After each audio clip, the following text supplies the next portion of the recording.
Once inside, they'd be greeted with warmth and hospitality, never suspecting the drink in their hand was spiked with a sedative. When they woke, the nightmare began.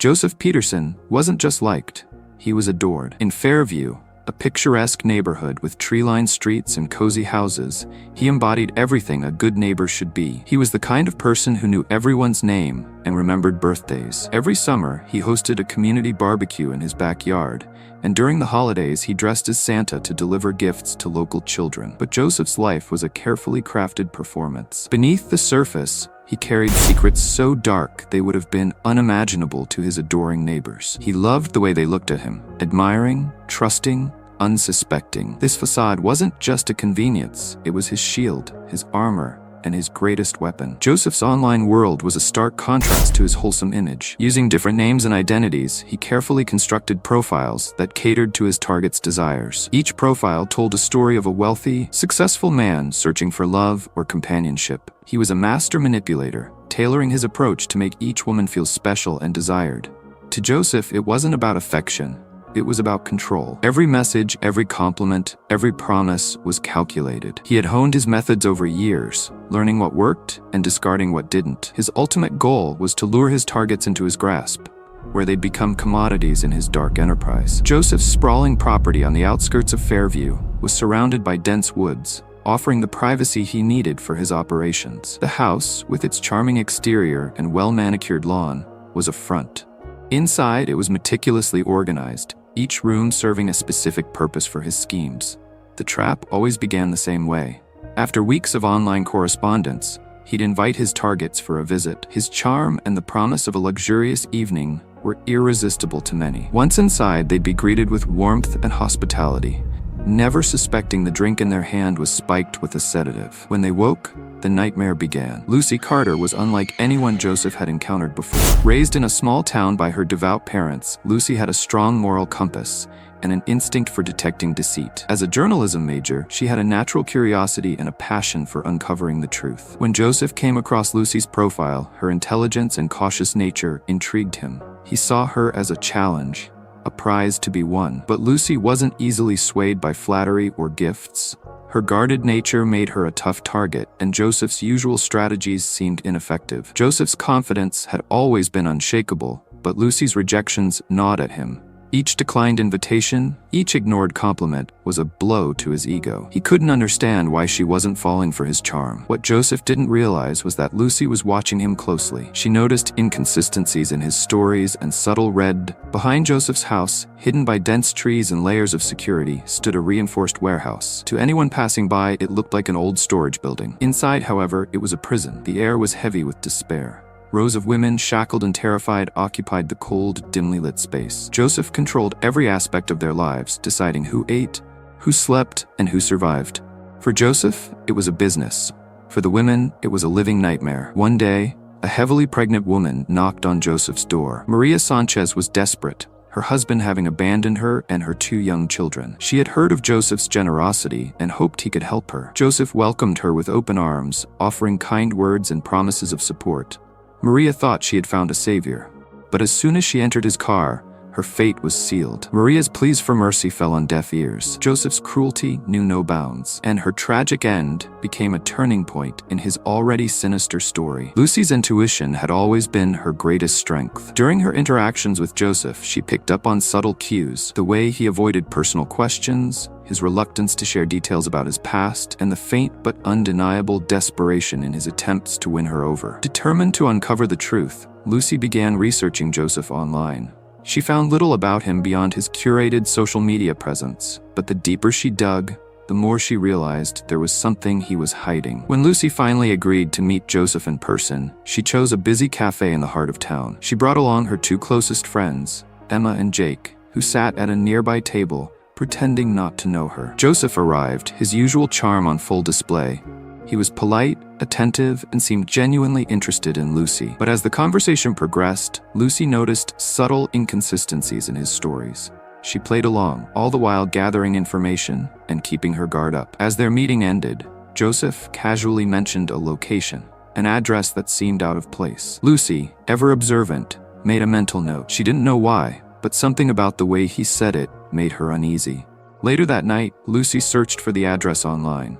It was listed as a private property, owned by none other than Joseph Peterson. This discovery deepened her suspicions and set her on a path that would change her life forever. Joseph was persistent. When Lucy declined his invitation to visit his house, he masked his frustration with a forced smile. But behind closed doors, he fumed. Lucy's resistance was a constant reminder of his inability to control her. Lucy's polite refusals only fueled Joseph's obsession. He began devising more elaborate schemes to manipulate her into visiting him. Meanwhile, Lucy's instincts told her that each interaction was becoming increasingly dangerous. Her cautious approach had kept her safe, but she knew she couldn't avoid him forever without raising suspicion. Lucy confided in Jake, her tech-savvy friend, about her suspicions. Together, they began investigating Joseph's background. Jake hacked into forums and databases, uncovering troubling patterns. Women who had interacted with Joseph online had vanished without a trace. The evidence was circumstantial but alarming. Lucy compiled everything they found, from photos of the missing women to screenshots of Joseph's aliases. She reached out to local authorities, but with little hard evidence, they couldn't act immediately. Undeterred, Lucy decided to gather more proof herself. Lucy realized that the only way to expose Joseph was to lure him into a trap. She devised a risky plan.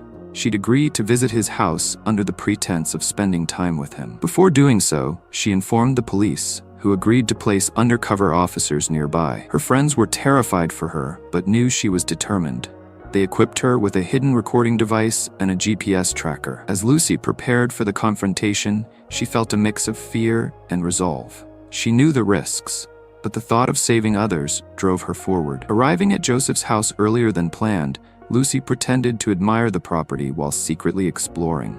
The pristine facade of the house masked its sinister underbelly. Her heart pounded as she noticed a heavy metal door slightly ajar at the back of the property. What she found inside was worse than anything she'd imagined. Women, shackled and emaciated, stared at her with hollow eyes. The stench of decay filled the air, and the sight of makeshift operating tables turned her stomach. Lucy fought the urge to scream, knowing she had to stay calm to help them.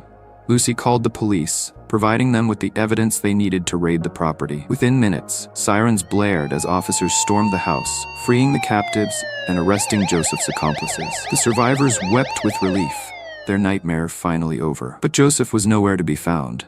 Lucy stayed behind, determined to face him if he returned. Her heart raced as she imagined the confrontation, but she steeled herself, knowing it was her chance to bring him to justice. When Joseph arrived home, he was startled to find Lucy sitting in his living room, calm and composed. Her defiance enraged him, and he quickly reverted to his true nature. "You've made a big mistake coming here," he sneered, his charming mask slipping away. Lucy confronted him about the warehouse, the missing women, and his lies. Joseph's anger boiled over, and he lunged toward her, but Lucy stood her ground, distracting him long enough for the officers hiding nearby to emerge and apprehend him. Joseph's arrogance led to his downfall. Believing he was untouchable, he confessed to his crimes during the interrogation, detailing his operations with chilling detachment. His words were recorded, providing irrefutable evidence against him. As the community learned the truth about Joseph, their shock turned to outrage. The man they had trusted and admired was exposed as a monster. Families he had helped struggled to reconcile the man they knew with the predator he truly was. Joseph's trial was a media sensation. Survivors testified about the horrors they endured, their voices trembling but resolute. The jury deliberated for only a few hours before delivering a guilty verdict. Joseph and his accomplices were sentenced to life in prison without parole. The residents of Fairview grappled with the betrayal.